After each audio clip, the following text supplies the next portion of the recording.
Kong's here, and UnDam's here. Kong, could you introduce yourself and tell us your name and what kind of artist you are, and then we'll do the same for UnDam. Oh, good morning. I'm Nguyen. I'm currently a PhD student in Eastern and Western philosophies at Claremont Graduate University, and I integrate philosophical and spiritual ideas into my artwork. And let's see, so I create mixed media paintings, and I'll show images of them in a few minutes. Anything else you would like me to say here? No, that's fine. UnDam, introduce yourself and tell us where you are and what kind of work you make. Yeah, it's really good to see Om like after all these years. Actually, I Yeah. was a student at UCLA, and then a graduate student in SVA in New York. And I think when I came back, I began to make some sculptures that having a lot of people fucking each other, and that's when Om took me into his gallery, and we Yeah. got some big shows with buttons that say, "Honey, tonight we'll fuck you as some Republican or Democrat." Or you can put any names after that, "Honey, tonight we'll fuck you as." It could be Om. So yeah, so after that, I moved to Vietnam, and ever since, I've been working from here.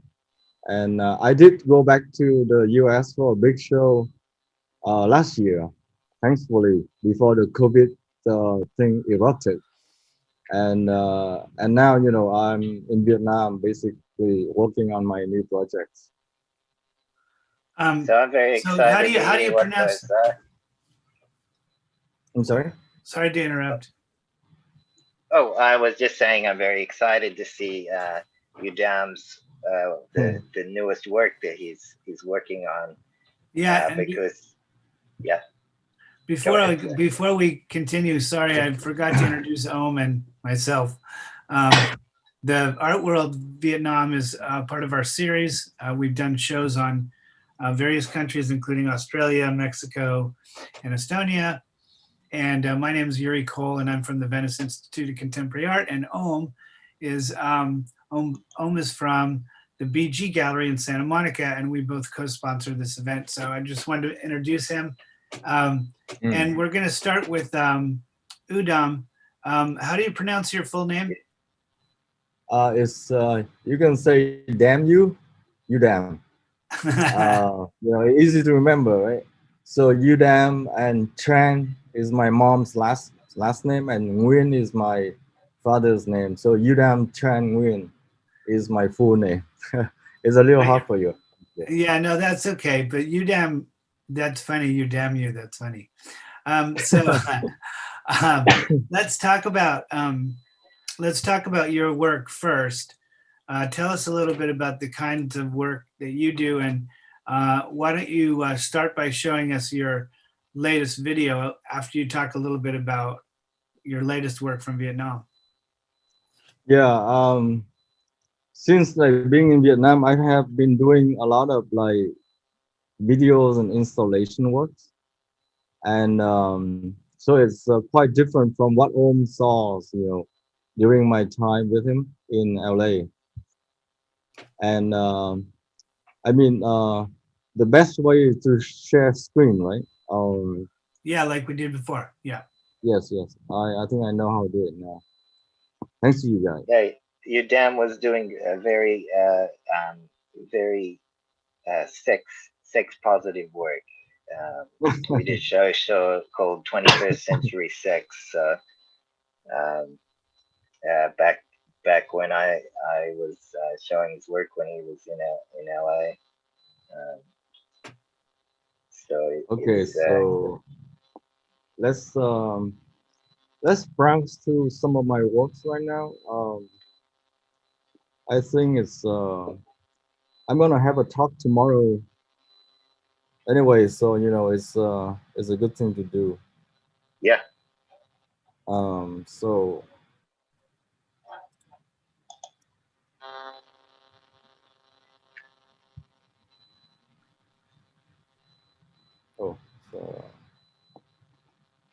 probably the wrong one.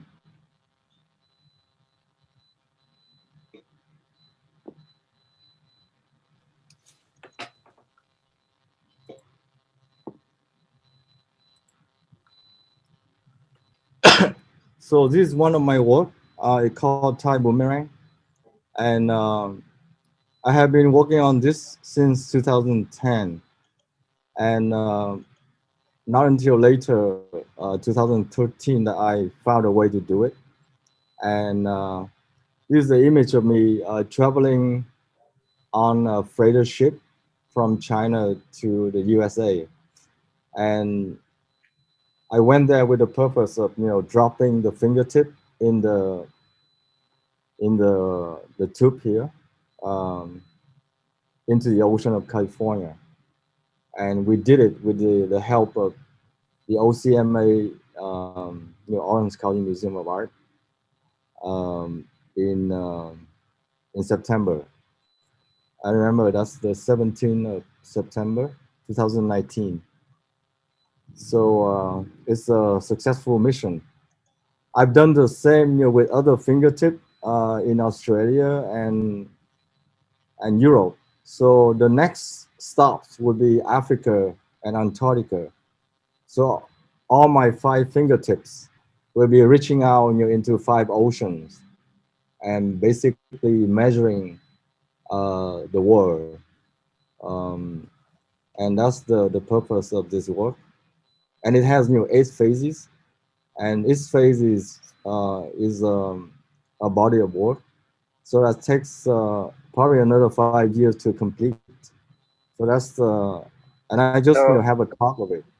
so Uh, you stay on the freighter. You don't come on to land. You just put your tips in the ocean of the country that you're visiting.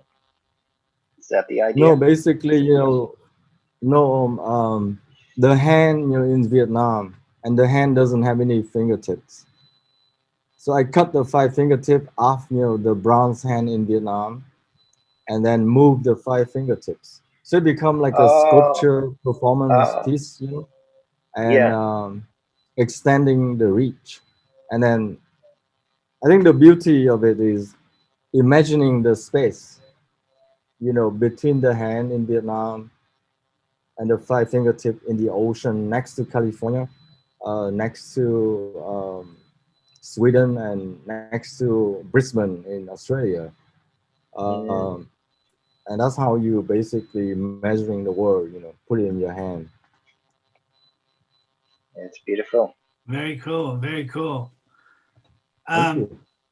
those some of your videos are quite wonderful.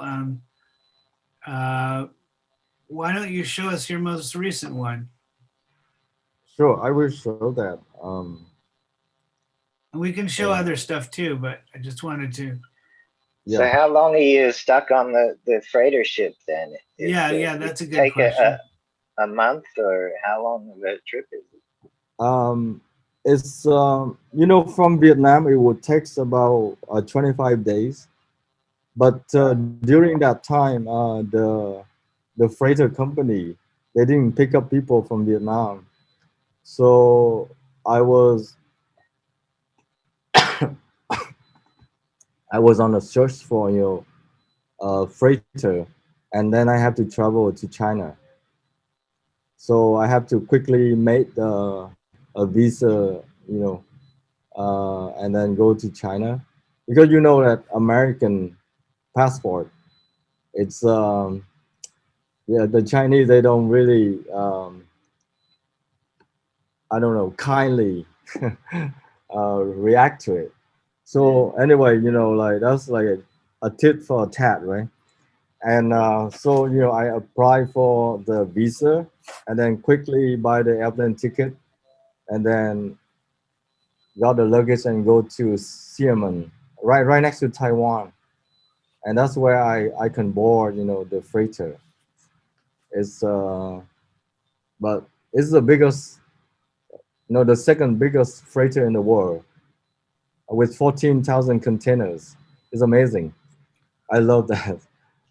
Um, so I can share the video right now. Oh, You don't cool. mind? Yeah. We might come back to talk more about the freighters too. Yeah. So this work is about, I think it has a very environmental focus.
Yeah, thanks for watching. Yeah, very, very cool. I'm curious how you'd relate the video from 2020 to the work on the container ships, because they seem to have a lot in common, even though one is about consumer connecting over distance, and another is about environmental. They're both about sort of travel. They're both about expanding. So do you want to talk a little bit about the themes that are recurring through both of those, or your motivations perhaps? You know, that's interesting that I never thought that eco-D work would be connected to Tai Boomerang in the travel way, but it's true. And I think that's probably true to most works that from an artist will be connecting or connected in some ways, even when they didn't really purposely doing that. I can tell you like a string, you know, of works that link together that I saw until it led up to equity. Because I make another work about exhaust, gas from motorcycles, and I Yeah, is that where use the it. motorcycles are? Is that where the motorcycles are tied together? Yes, I tied together, and then the other one is the motorcycle got. I show you some picture here. The motorcycle actually pumping up a lot of inflatable sculptures, Oh, and you interesting. can see here. And so I've been, working with a lot of these. Um, so basically, you see it here. Make big installations, and you're pumping these um, hundreds and hundreds of inflatable sculptures. Um, and some is actually like 62-story tall building that I made the sculpture there. And And you, and you can see here, it's inflated by exhaust from the motorcycles. Um, and so I'm thinking about them as like the night of the modern time or contemporary time. Um, it looks like they are riding horses, iron horses, and cover from head to toe, with basically armors. It's just a little different. And from that idea, I uh, I made them into this. So that's a public sculpture, along the Red River in Hanoi, and it's 5 meter tall, 10 meter high. I mean, 10 meter wide, and it's depicting two people riding horses, like iron horses, man and woman, and killing the serpents, or dragons made out of are powered by exhaust gas that they produced. So it's you can see like from one work it leads to another, and then equity is like my solution for the environmental problem, like reminding people that in a gentle way, using advertising as a tool and repeating that message without any effort, millions and billions of time, with the help of any owner of the pair of slippers. And so that way, I think that's how I see the work, linking together. So quite a surprise for me to hear you say, Tai Boomerang linked to equity. Um, but I think it's true in the traveling sense. It's it does that, and for some reason, I always have works that it become linked together and then in multiple, and then sometimes it has to deal with like either expanding or conquering the world.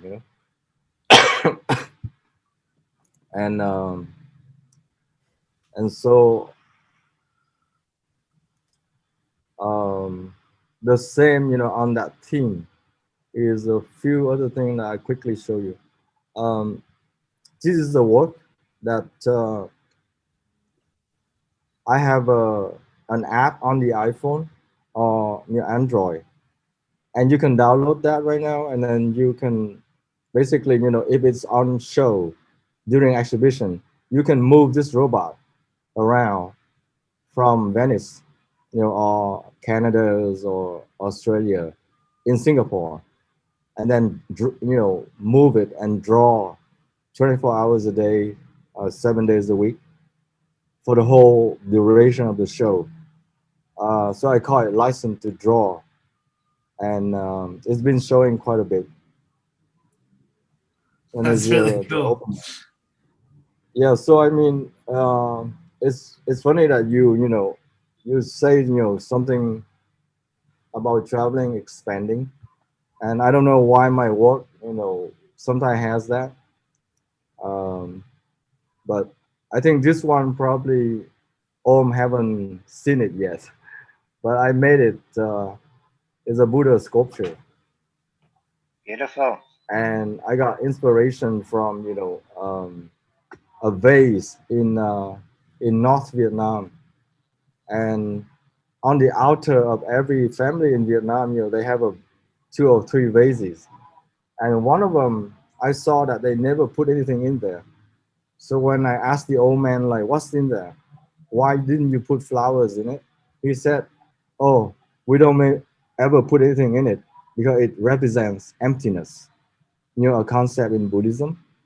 And I was about what 23 at the time, and I'm like, wow, what a profound concept, in a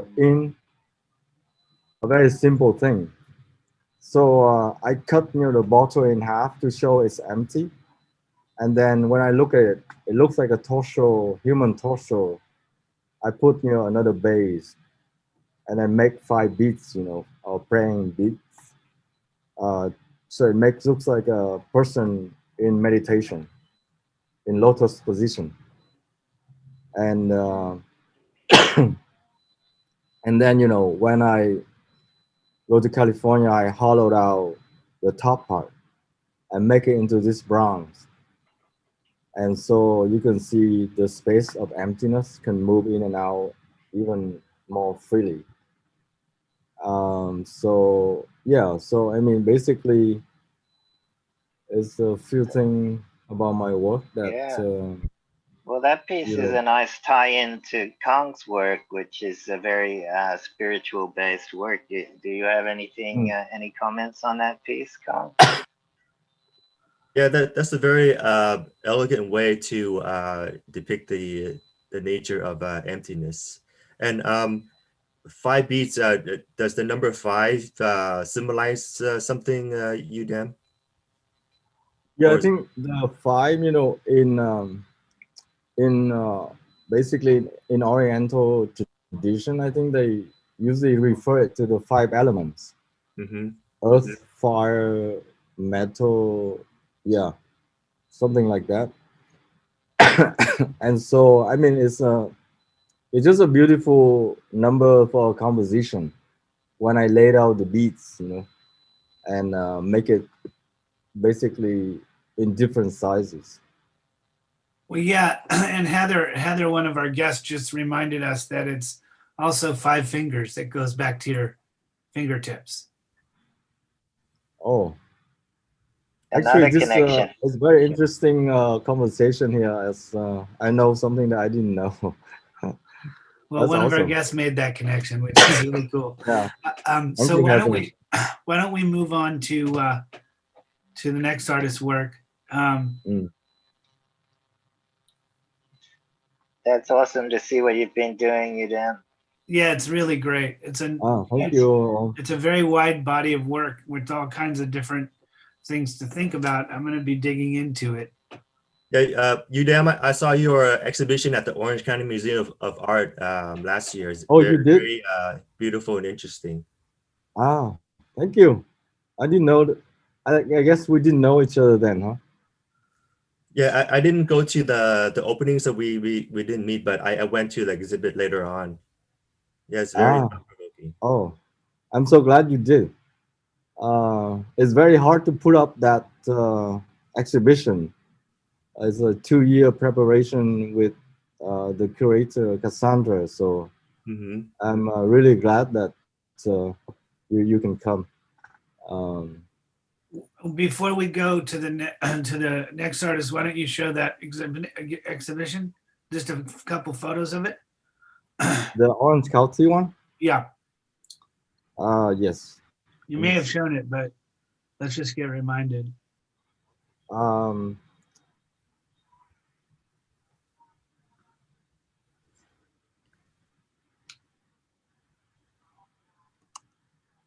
Oh, if you don't know, Orange County Museum of Art is currently building a brand new museum in Costa Mesa. It's yeah, world renowned contemporary museum. Oh yeah, that's I was hoping I can show in that one, but well, It'll be done sometime next year. Yeah, I think so too. But I guess like after COVID, right? It will be probably. Yeah.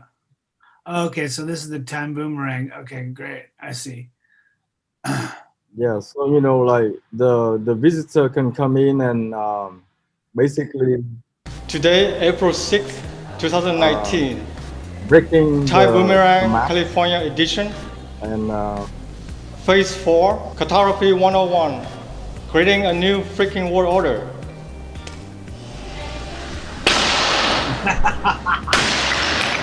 That's so that's great. one of the attraction, you know. And we have maps of the 5.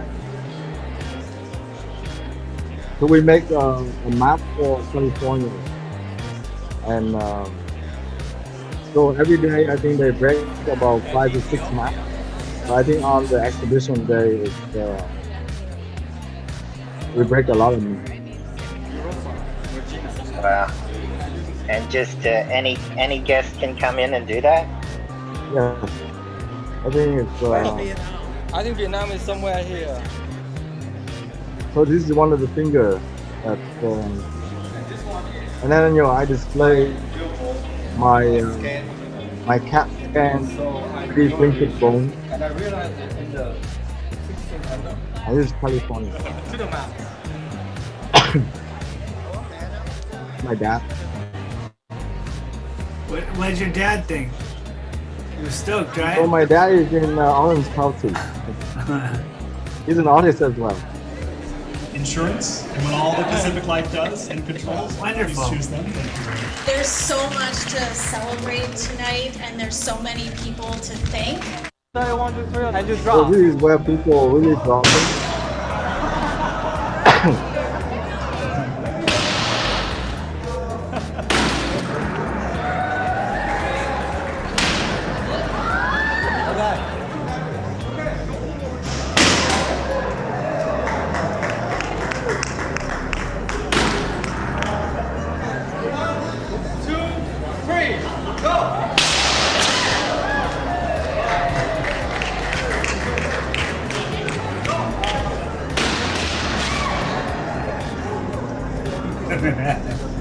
That's great.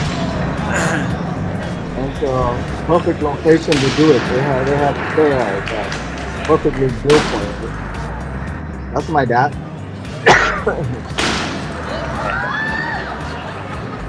And so at the end, I think we have a big pile of maps of different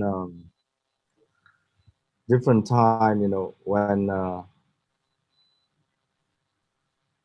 you can you see it's like a crumble of civilization.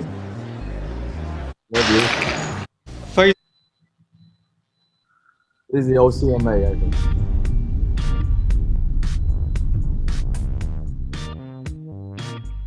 The table of modes and the table of maps. today, April 6th, 2019. Yeah. So thanks for watching. Very, very, very cool. That's awesome. Yeah, UnDam has such a brings in humor and fun to explore conceptual issues in a way that makes it very engaging for people to get to explore serious issues. Very Is cool. that One. yeah? UnDam, what's your dad's name? My dad's name is his. I think he's signing his painting like Rừng. Say again. Rừng. Oh, I see. Yeah, it's like Are wood, you- you know, in English. Mm-hmm. Yeah, and he's also a writer and a poet. So he Oh, had wow. three different pen names, Mm. artist name. Yeah. Okay, so let's have the next artist talk. I think you can not. Yeah, perfect. Kang, tell us about your work. All right, let me share screen.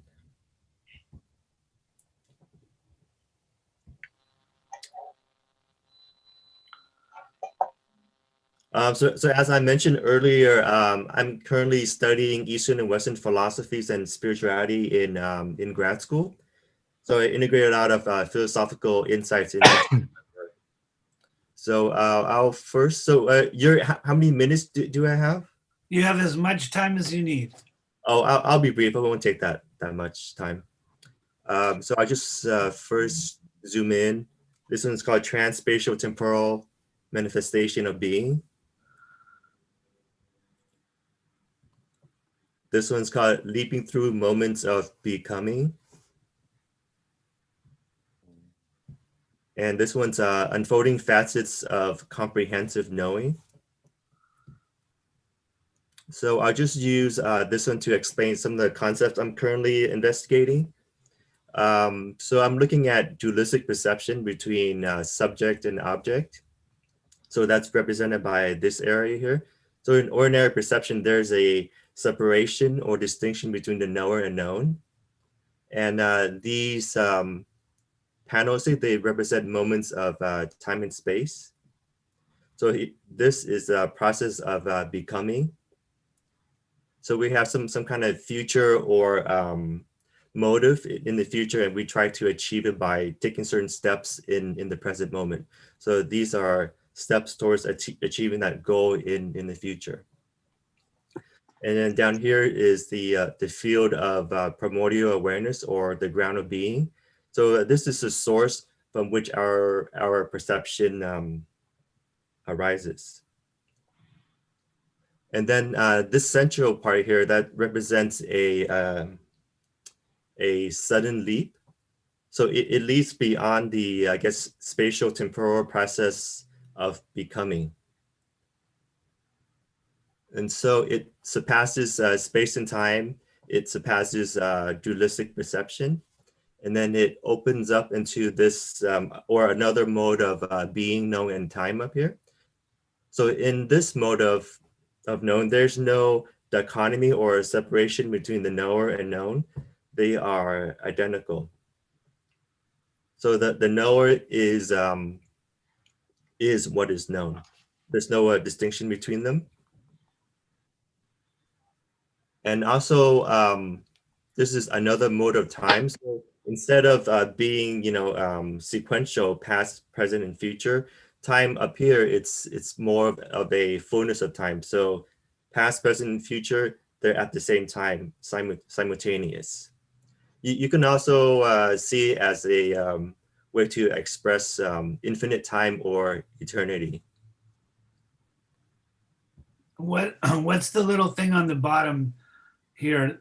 This that looks like a satellite. Oh, down here? Yeah. That's just one way of depicting I guess the intimacy or interaction between the masculine and feminine principle. So through their intimacy, manifests this entire structure up here. Oh, so that's the most important part that got manifested up there. Yeah, you can say that's more the root or the essence from which all this manifests. That's a very interesting. So the symbols that you're using, are you referencing any imagery from the past, or are the symbols being created by spatial relations, purely your own abstract constructions? Yeah, so I developed my own visual vocabulary, but there are some influences from Yantras. So Yantras are abstract, I guess abstract symbols within the Tantra tradition, and they represent the nature of existence and consciousness. So there's influence from Yantras. And then, of course, I learned from that, and then I developed my own vocabulary. So there's actual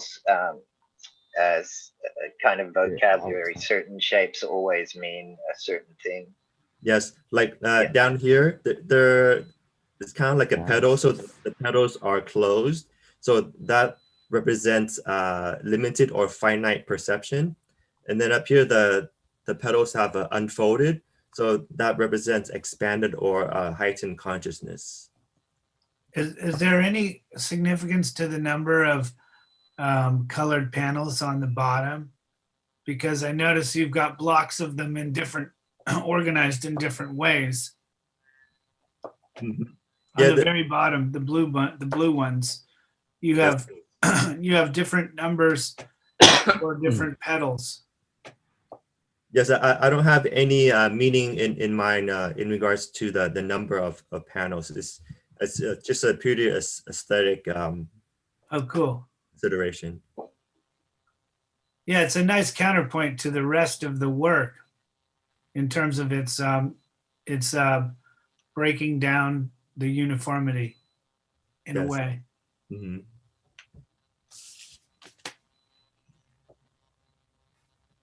And then this one again, it represents the unfolding of consciousness.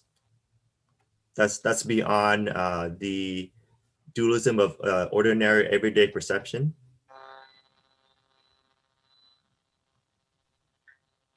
And here's another way to visualize that essential field from which all of this emerges. And I'm currently working on another piece. The next piece will be more mixed media. I'm going to use chakra crystals. I don't know if you're familiar with them. So some of them are made of quartz. Let me bring up a list here. There are so many of them. Or lapis lazuli, ruby,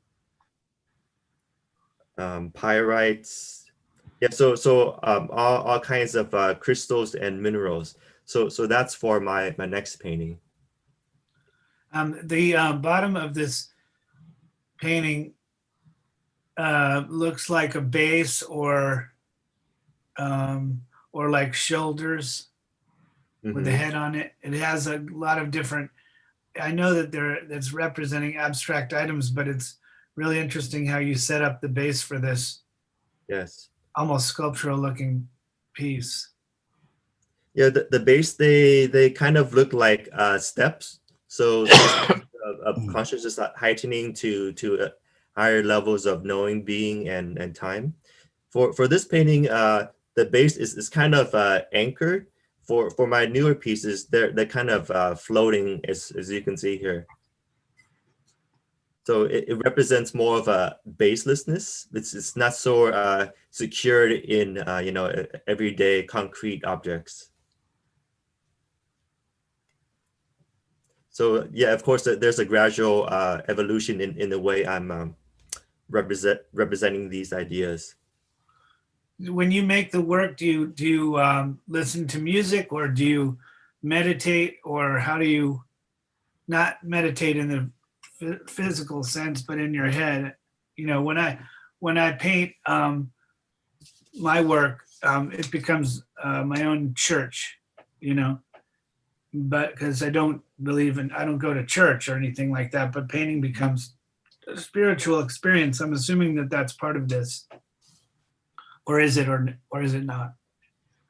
Yeah, there are a number of factors to that. So one thing that can happen is that the work can teach and reveal new things to me. So it's a learning process.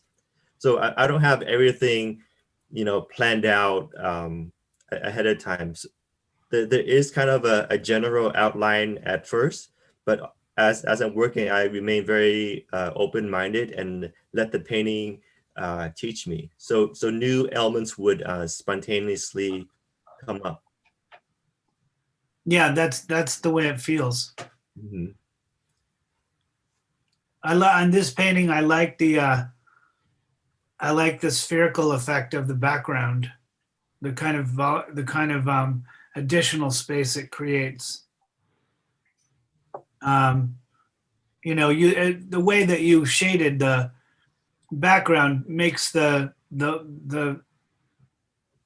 whole part of the center look like it's floating like a million miles above the earth. Mm.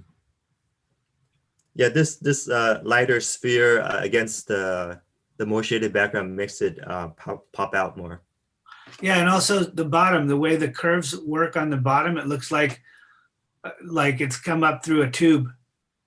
Yeah, you're right. So this is the feel here, and then this is the leap. That's surpassing space and time. Yeah, and the beige background reinforces all of that. Yeah, I think it creates a nice contrast.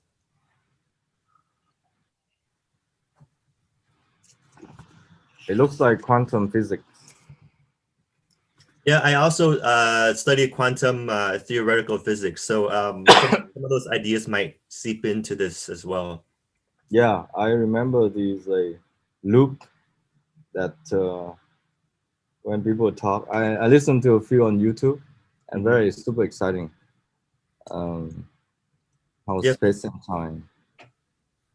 Yeah, for my PhD dissertation, I'm gonna write about scientific, philosophical, and spiritual perspectives of space-time. So I'm gonna question Einstein's theory of space-time and present philosophy's interpretation of time. Oh. Are you going to use, in the paper that you present, are you going to use some of your paintings to illustrate your concepts? Yes. So when I defend and present my dissertation, I'm going to exhibit a number of my paintings, and I'm going to refer to explain the concepts in my dissertation. Do you have other works in this series, or are these they look like some of your latest stuff? Do you want to show some earlier work, or? Let's see. I don't have any earlier work ready to show right now, but so in this series, I have about 7 or 8 of them. Oh, cool. Yeah. And like I mentioned, I'm assuming that the vertical format is a direct result of your studies because to the Western mind, horizontal format is automatically going to create a sense of, not necessarily always, but sometimes it can create a sense of concern for up and down. Vertical even extends that. Mhm. And it's choosing which format to use is always a fundamental first choice in how you utilize space within and without it. Yeah, this vertical format's related to that notion of a leap.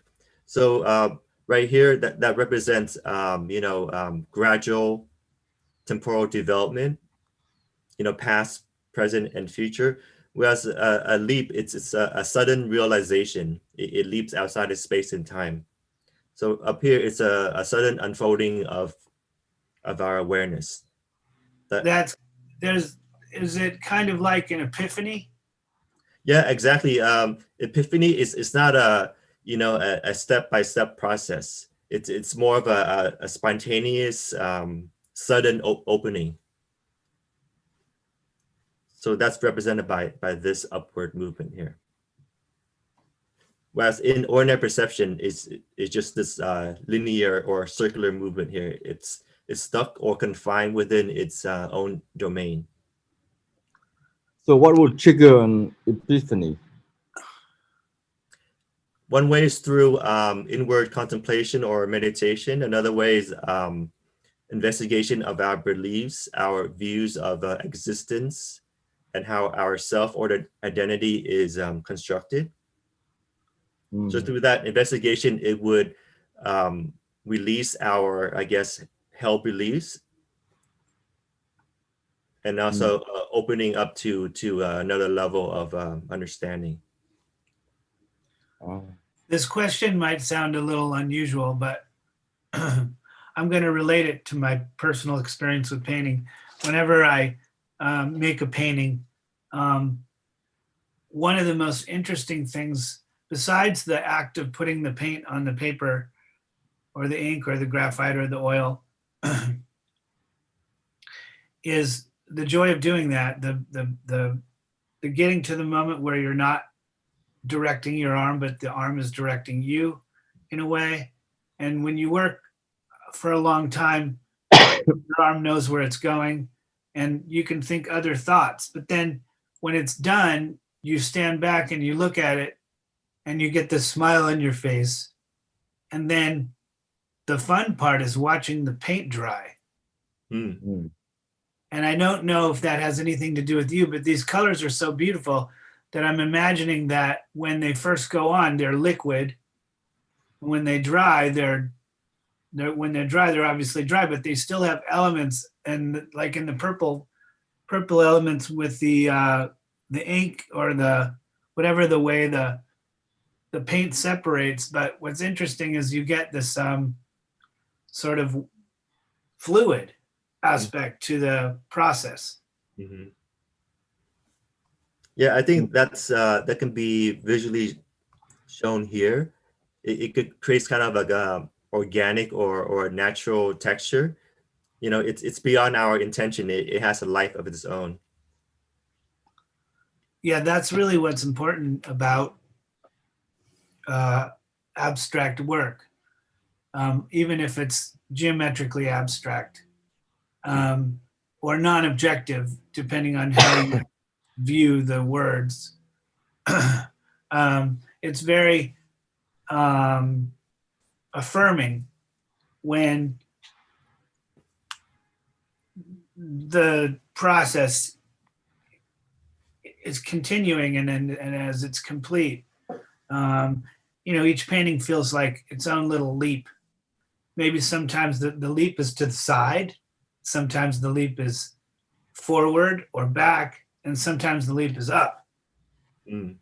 There's different directions for a leap depending on what painting you're working on. Yes. Yeah, that's what I value the most, that leap, that learning process. When it gets too monotonous or routine, that's very boring. So I really value those moments of learning and creativity when new things reveal themselves. Very, very cool. Is the first photograph we saw, is that a particular place, or are you waiting to find a place for these? Oh no, this is a virtual gallery. Yeah, I was wondering about that. But you're looking for places for these. They're really cool. They're very, very, very, very cool. Yeah, Do you find Sorry. yourself? Go ahead. Oh no, I was just gonna say that they're about 4 feet high and 3 feet across. So so they're proportionate to the gallery wall. And do you these three will be part of the ongoing show that accompanies our Art Worlds series, and we'll go through a couple of other artists that are in that show in a little bit too. Yeah, well, that's wonderful. I was going to get into another discussion with you, but I think it might take a little too much time because I'm really enthralled by these.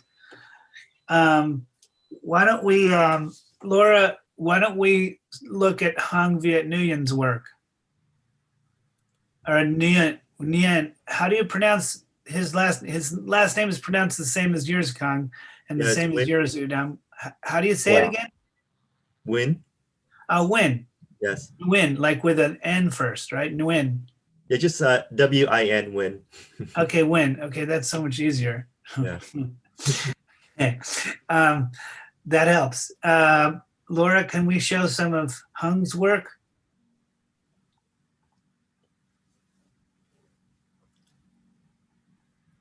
One sec.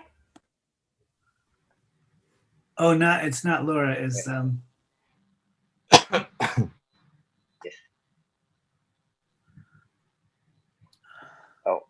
Oh, Laura, it's in the link that I sent you in the chat.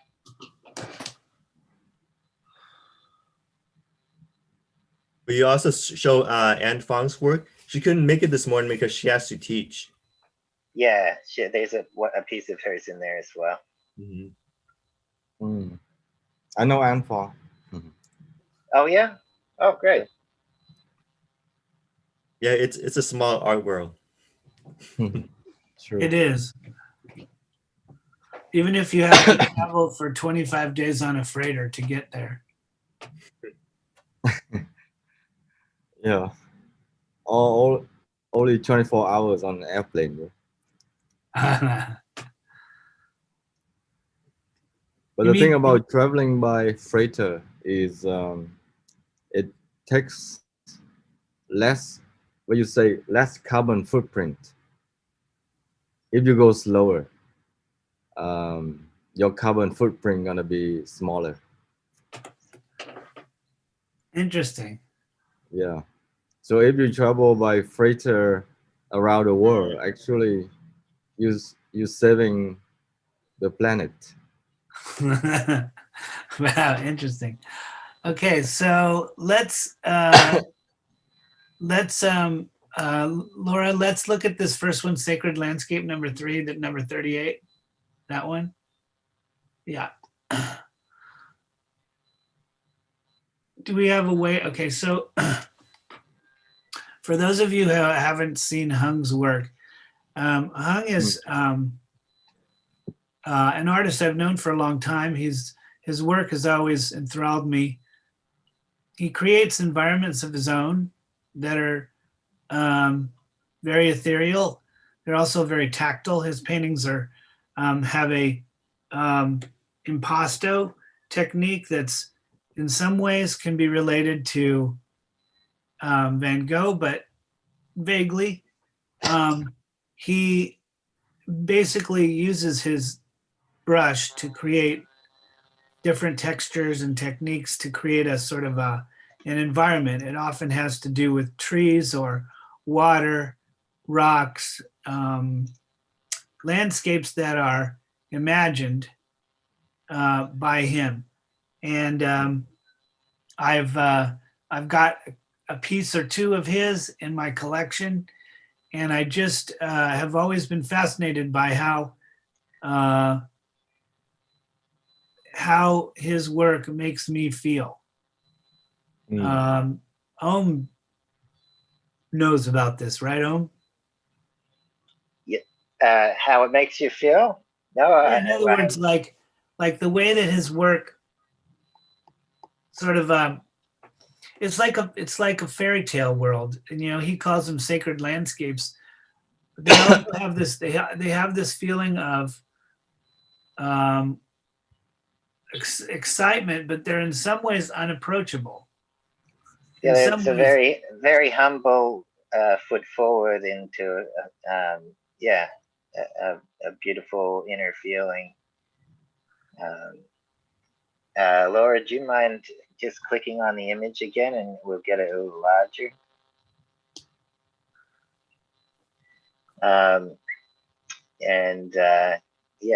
You can see. Yeah, well, in this particular piece, because of the way the landscape's constructed, you don't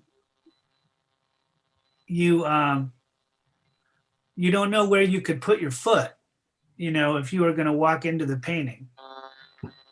For me, that's really an essential aspect of the paintings. Hung's works have an incredible ability to draw you into a very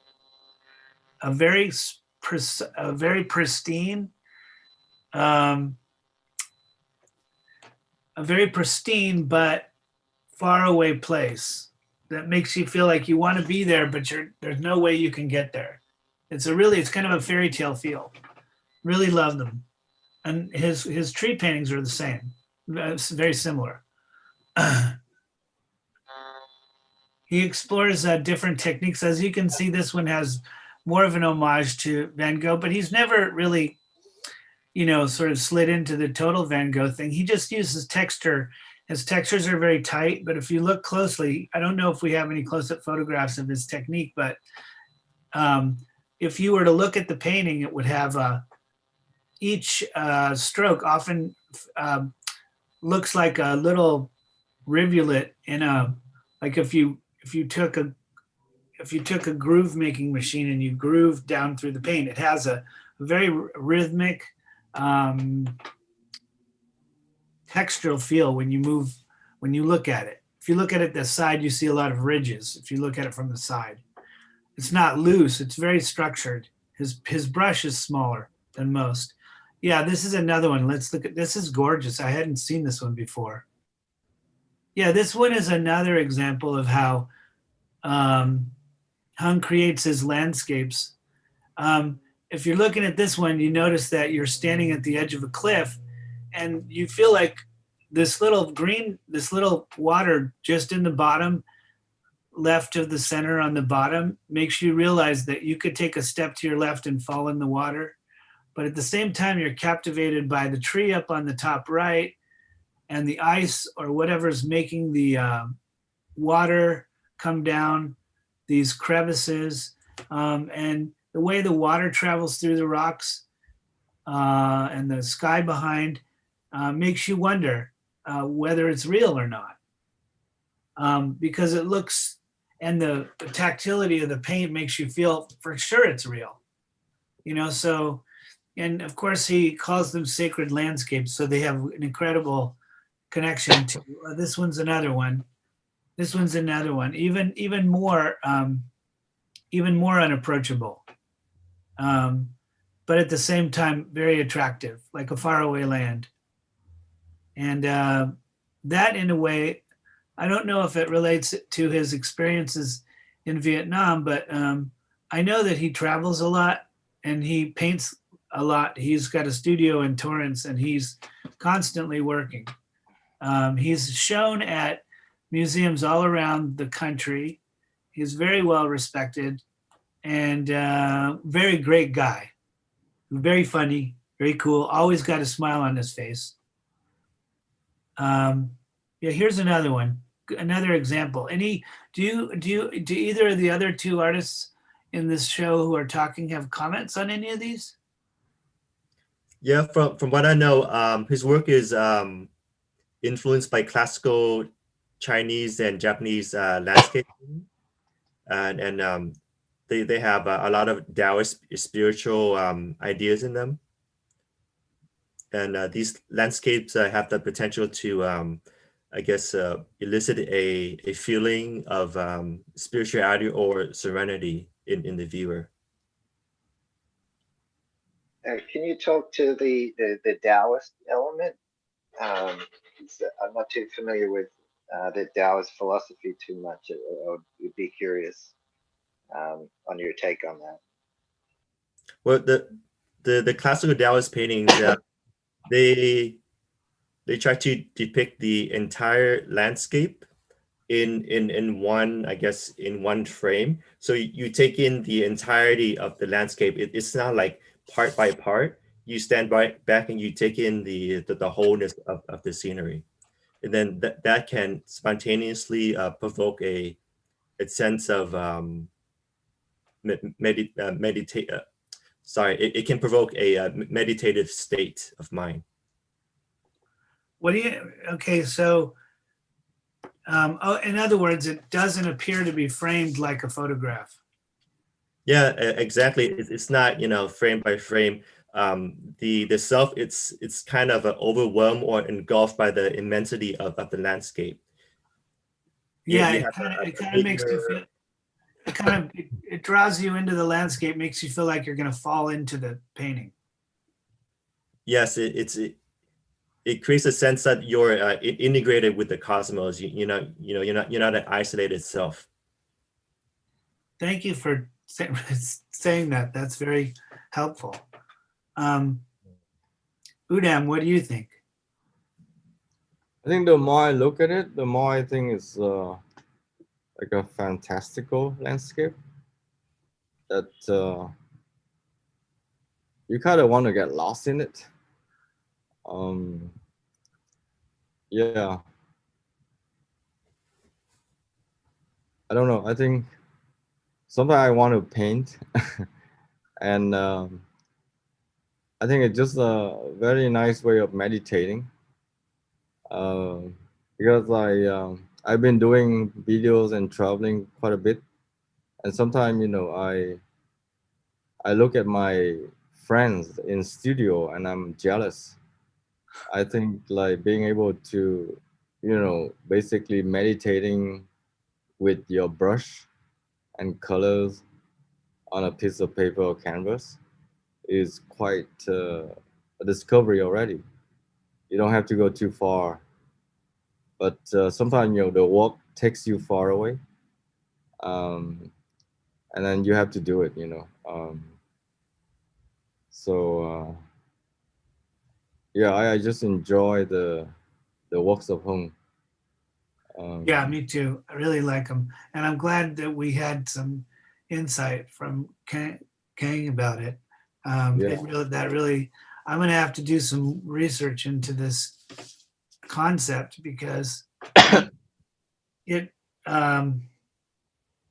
in a way, Hung's work has a lot to do with Kang's work because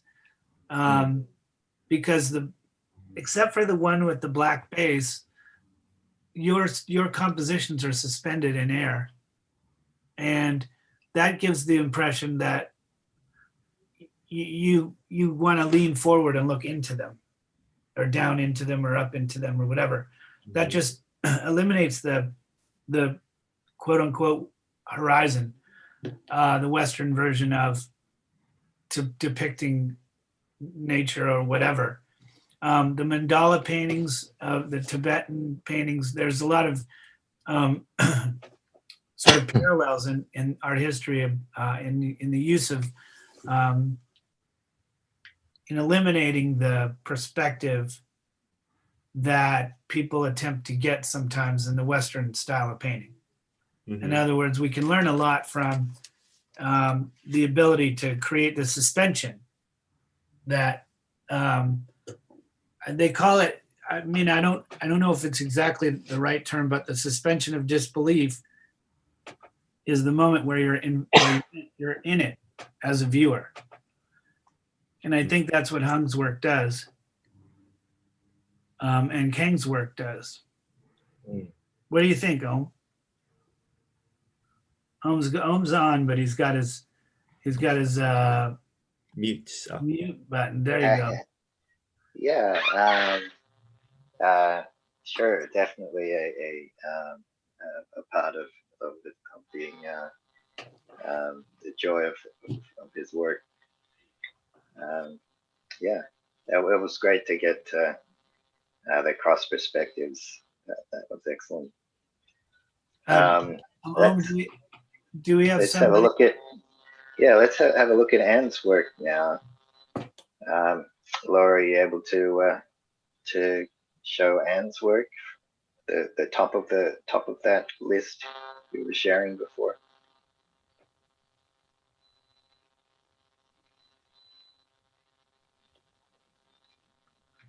So this will be good for a cross conversation as well, because UnDam and Kong are actually this is our first time looking at Anne's work. So you guys could probably tell us a little bit about her more than we know. Kong, do you want to say anything about Anne and her work? Yeah, I just curated 2 shows, and I put some of Anne Phuong's work in them. Oh, great. So her work has to do with the environment, so related to what UnDam's doing currently. So she collects a lot of like trash or recycled objects, found objects, and then she integrates them into her paintings. And her intention is to bring awareness to the environmental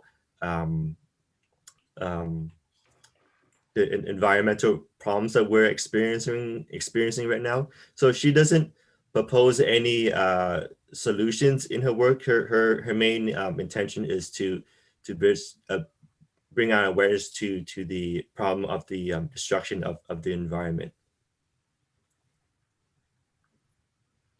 Great. Yeah, and I thought it was the crossover of representational and abstract and mixed and kind of assemblage, the crossover of those things in a very uncontrived and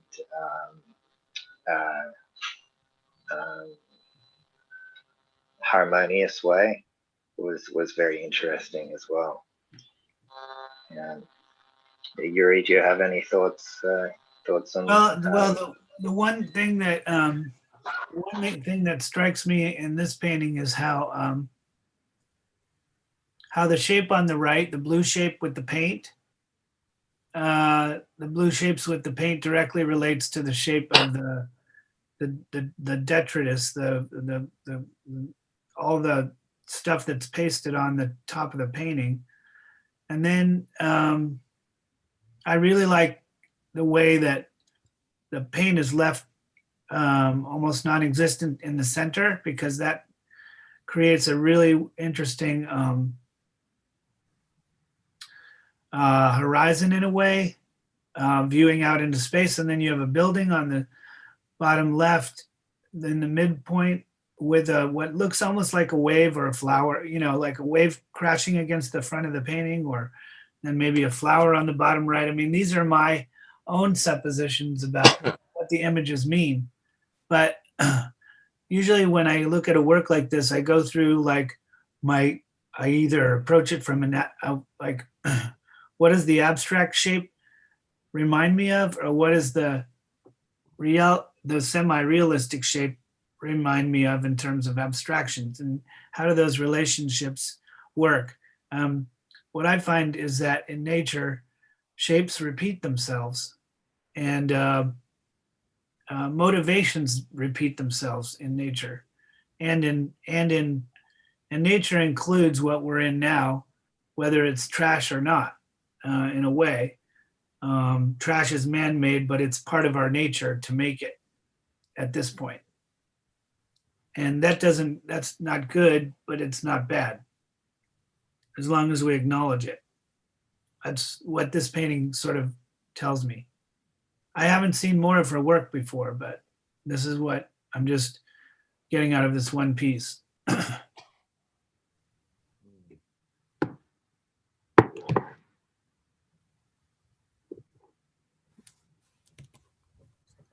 So I think basically we've done what we came to do. We've seen two wonderful artists in person. One from Vietnam, UnDam, and he's in Saigon now. And Phuong Kang. Le entering the room. What? There's somebody entering the room. Phuong Le. Oh, there she is. Oh, okay. Let's find out what she's got to say. Is she an artist? Yes, that's our other panelist. Oh, fantastic. Okay, well, let's bring her on.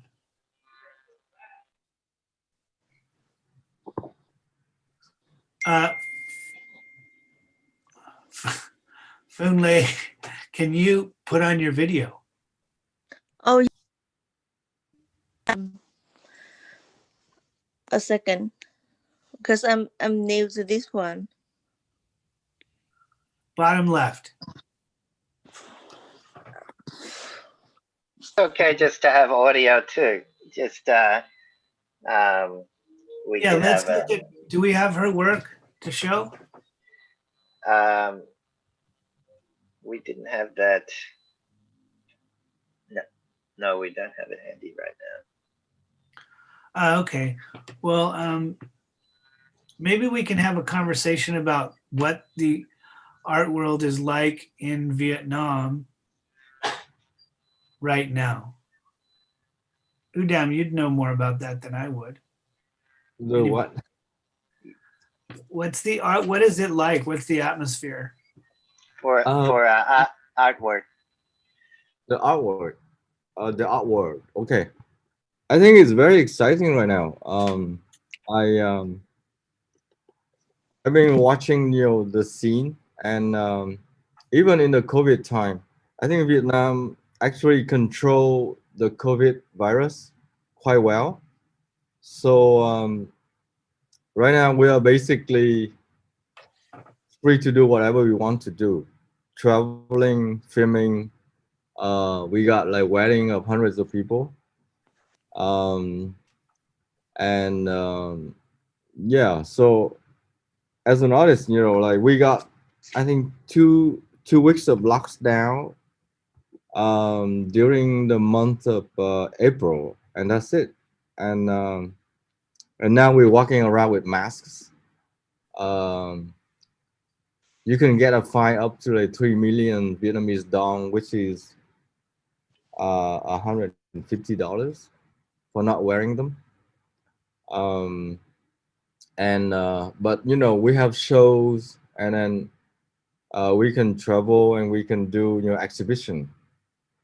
And just last Sunday, I was in a big ceremony of Vietnam Design Week for my equity project, and we won the best conceptual design for that.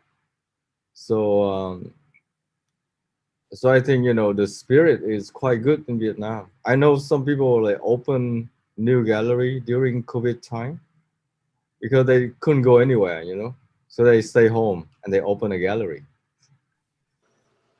And they admitted that if there's no COVID-19, they would have been in like Italy or Europe, and they wouldn't be thinking about opening a gallery, even though that's already an idea in their mind.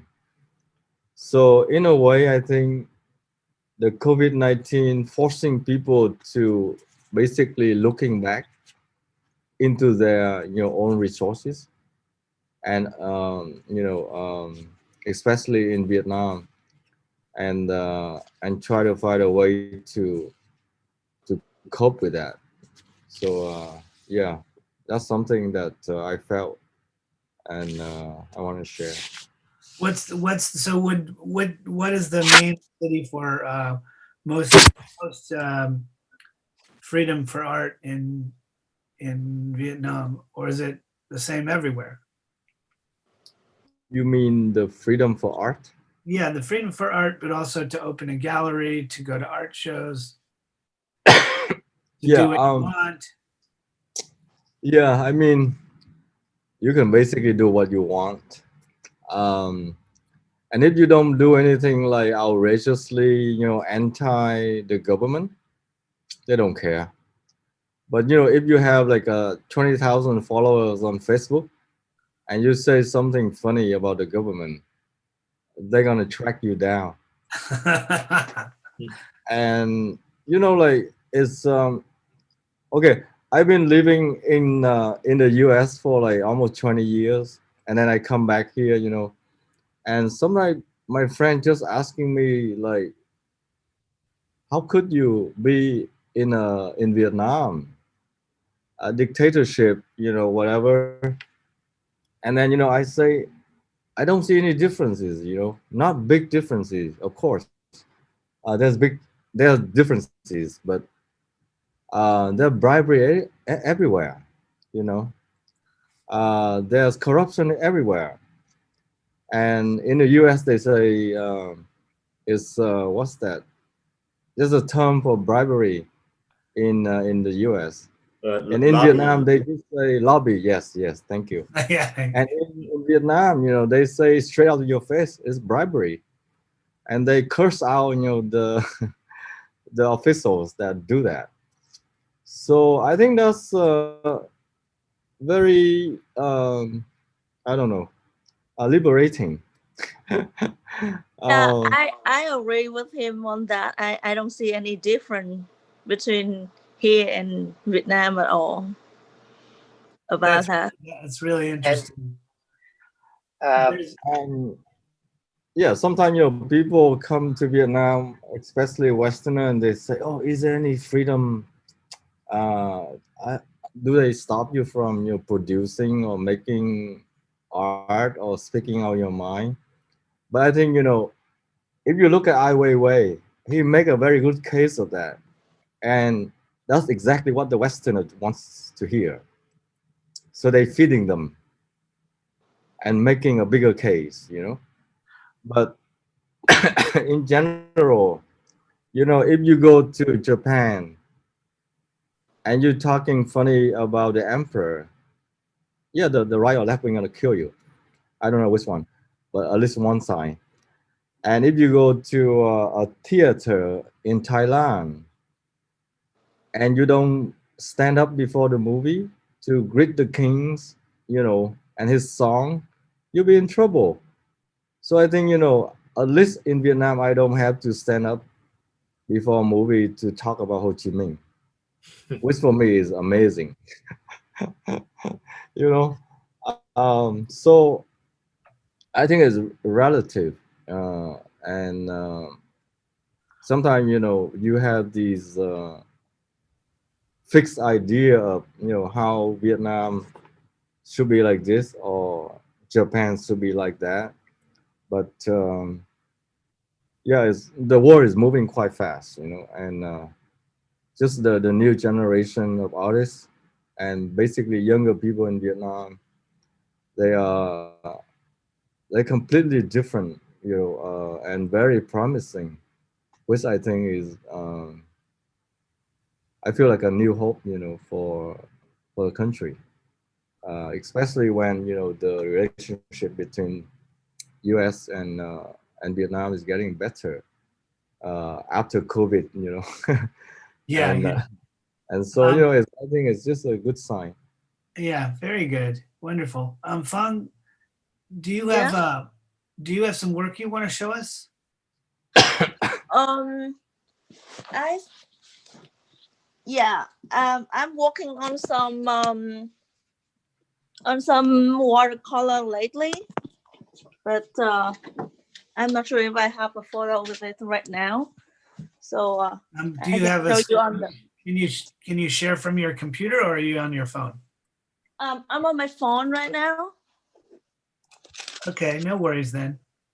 I can show you here. So, can you see it? No, we can't. It's a little bit. I think if your background, your green screen background is like blocking out the image. Yeah, because this is the first time I use this. The first time you did Zoom? Oh, Yeah. So tell us a little bit about your work in terms of where you've shown, where are you right now? I'm in Washington right now, in Vancouver, Washington. And my work is about the homesick.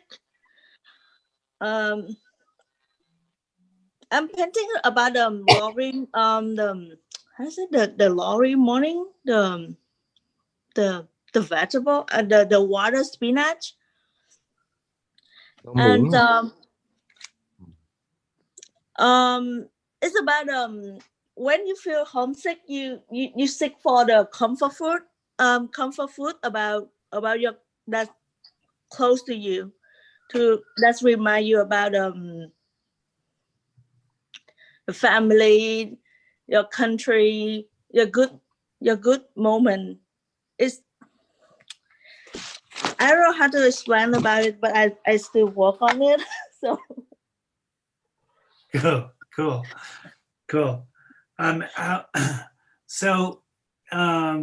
Do you know the other two artists in this? I know Mr. UnDam Nguyen. Okay. Are you a student in the US? No, I'm not. Oh, here we go. Here we go. She's in Canada, right? Yeah, that's my website. Oh, you're from Vietnam. Yeah. I know your work. Yeah, you do a lot of silk screen. Silk painting. Yeah, that's my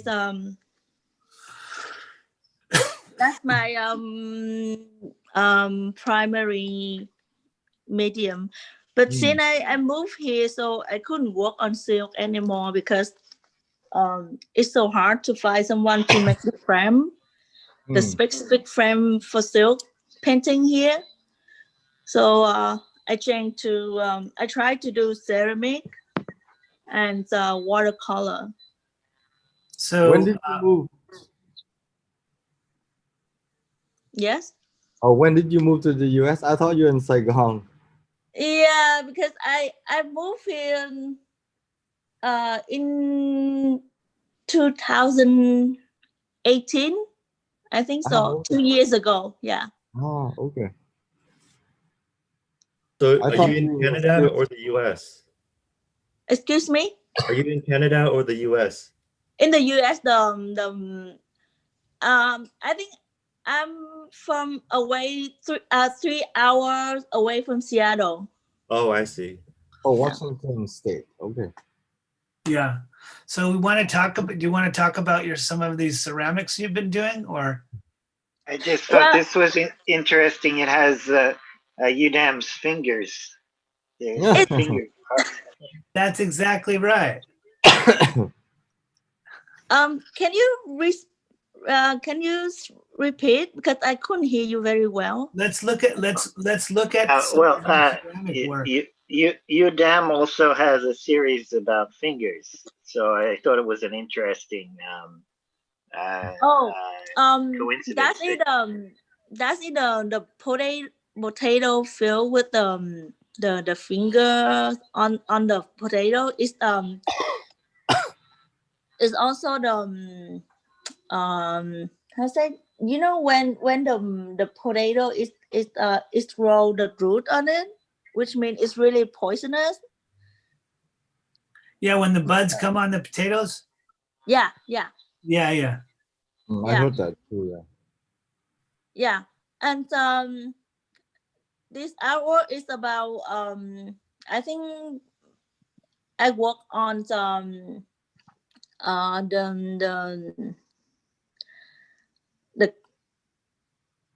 the karma inception concept on Buddhism. I think so. Wow.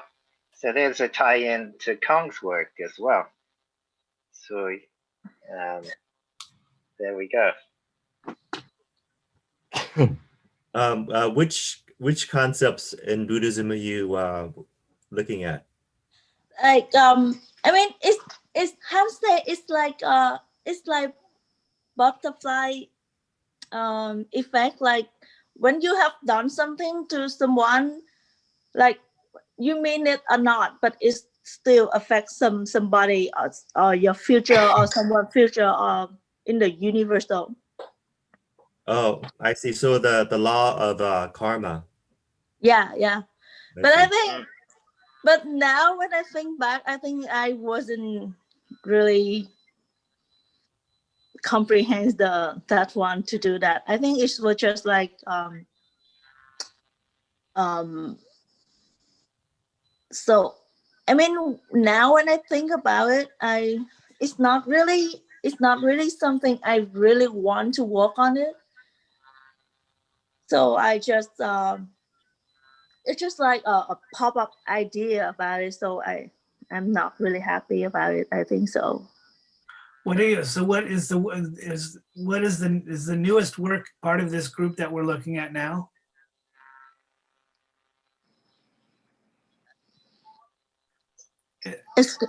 Excuse me?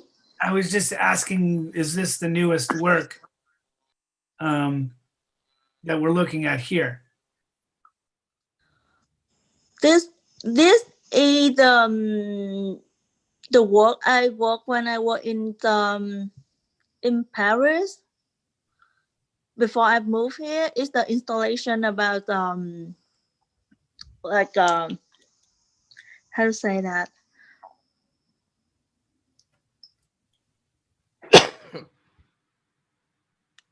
It's like it's remind me my childhood story when my mom always complained me about why you always are daydreaming or your head's always on the cloud. Yeah, okay, I understand. Yeah, I think that's common for a bunch of us. How do you like it in Vancouver? I like the life here, but you know, I still miss my hometown, mostly my family and my friend and other things. So I always try to display my play familiar when I live in Vietnam.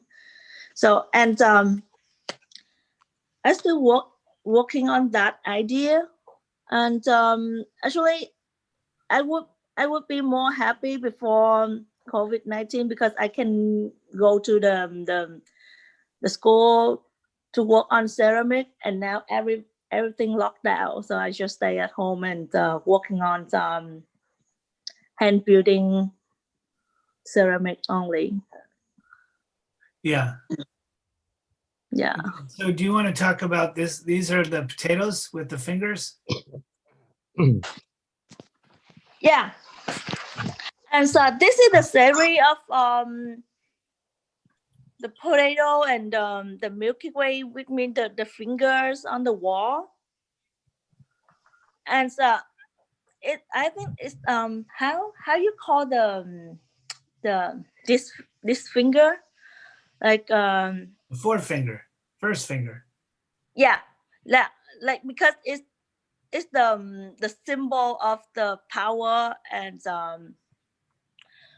when you're giving order, you always use this finger to you do this or you do that, and it's the symbol of the power, and to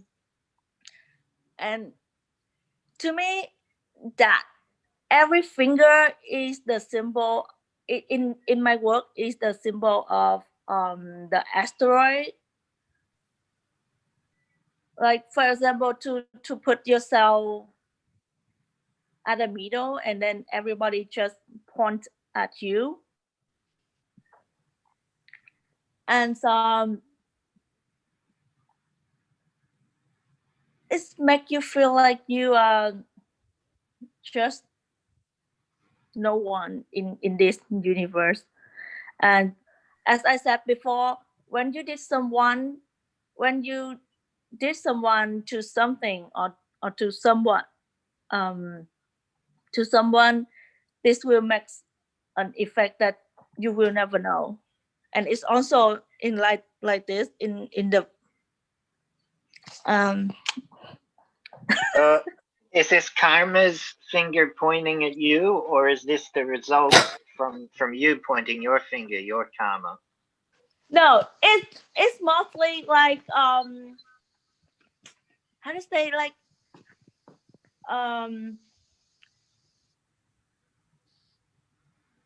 it's give me 5 seconds, let me think about it, because maybe so it would yeah, I'd really like to know if you have a answer to Om's question, which is it karma pointing at you, or you pointing at karma, or what did you say, Om? How'd you say it?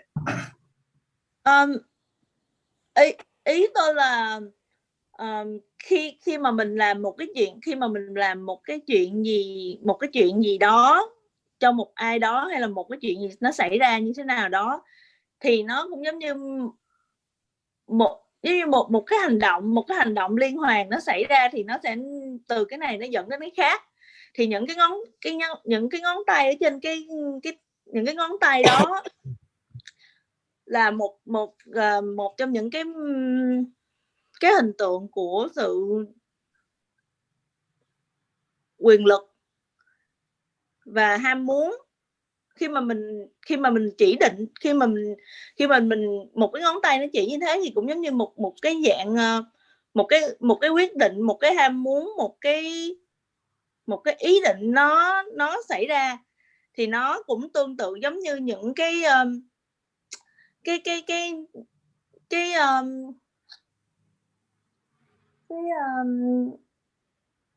gì à, trong vũ trụ nó gọi là cái gì ta, tự nhiên em quên tiếng Việt. Cái hành tinh, cái thiên thạch. Thiên thạch. Okay. Cái thiên thạch nó va vào nhau thì nó sẽ tạo thành một cái chuỗi nó liên kết với nhau. So who wants to take a stab at that, translating that? Kang, do you want to do it? I'll let you down. It's a little long for me. Hold on. Phường, em nói lại một khúc ngắn hơn được không? Dạ. Ý em là cái cái ngón tay đó nó là biểu tượng của sự cái ham muốn, cái quyền lực, một cái ý định nào đó. Khi mà một cái ngón tay đó nó chỉ ra như thế này đó, có nghĩa là rồi đến đó thôi. Dạ. Đến đó để anh dịch. Dạ. So according to Phương, the fingers, it represents power and desires.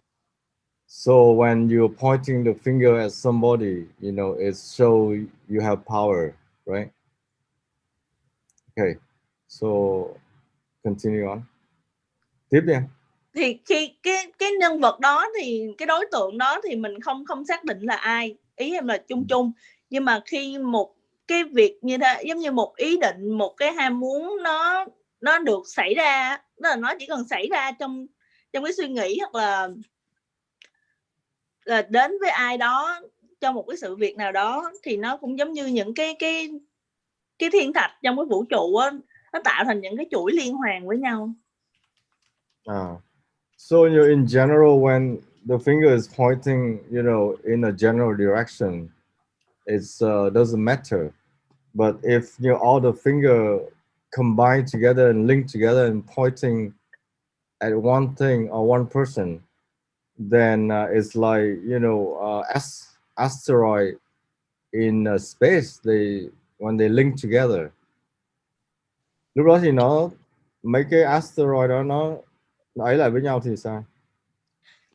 Thì nếu mà ví dụ giống như thì không gian thì giống như khi mà mình chỉ cần mình push một cái, mình đẩy nhẹ một cái thì những cái này nó sẽ tự động va chạm với nhau. Tuy là mình cái ý định của mình đó, cái việc làm của mình nó không trực tiếp ảnh hưởng đến một người nào đó khác. Ví dụ như nó không ảnh hưởng đến người C, người D, nhưng mà nó có thể ảnh hưởng từ người B, sau đó từ người B nó sẽ đi qua những cái người khác, thì nó tạo thành một cái chuỗi sự việc xảy ra. So it's like the chain reaction, when one person colliding with another. It's like an asteroid in space, and it's like domino effect, pushing each other. Yeah, I think I did the best of my understanding. Yeah, I mean, what's interesting about it is that the one photograph and the one installation with all the fingers pointing, if you were to be standing in front of all those fingers pointing at you, you'd feel embarrassed, or you'd feel alone, or you'd feel vulnerable, and that would make you do something, maybe continue to walk down. And about the potato with the finger, it's like the potato, it gives you a very good source of nutrition, right? But when it roll the bud, the bud, the bud, it's also kill you, like the idea inside our head. Yeah, like the idea outside our head is also, sometimes it could be good, but sometimes it could be toxic and then poisonous. Yeah. Okay. Interesting. That's really fascinating. Has this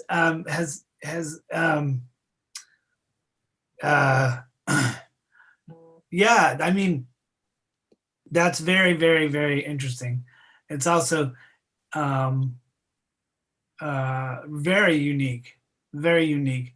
I think we've had a really interesting panel, and I think that the relationships that the audience can draw from, the people that will watch this and that have been watching this can draw from all these different artists have everything to do with, I mean, if I needed to, I could probably make a connection between all of the different pieces of art, because that's one of my fun things to do, because they can be a little esoteric and kind of crazy. But I really like the fact that we've had such a variety of work.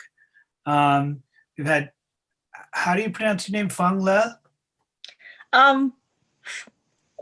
Well, to be correct, it should be Phuong Le. But Phuong Le.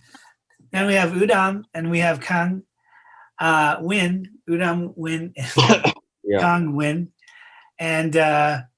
and we've seen work from, we've seen films, paintings, installations, sculptures, ceramics. It's been a really wonderful trip around the world. UnDam's work has taken us all over the place, and Kang's work has taken us all over the place in the brain and in the spheres and the cosmos. And I just want to thank everybody. Om is the main sponsor of the Art World series, along with me. I'm Yuri Koll from the Venice Institute of Contemporary Art. Om is the owner of BG Gallery, where many of us have shown before. Om, what's our next one? We don't have to tell them the date, but what's the next country? Kenya, I believe is. Yeah, so we're gonna go to Kenya next. So we're gonna go to Kenya next. So I would love it if you guys would come with us next time on a trip around the world, around the art world.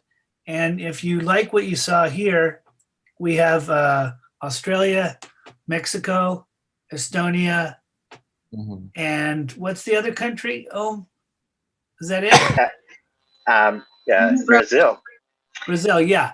We have those countries already in the bag.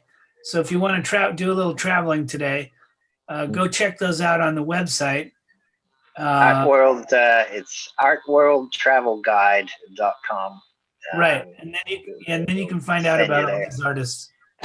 And then there will be an exhibit of some of the works we talked about today on that website as well for this show, and we'll put this YouTube video embedded on the website as well.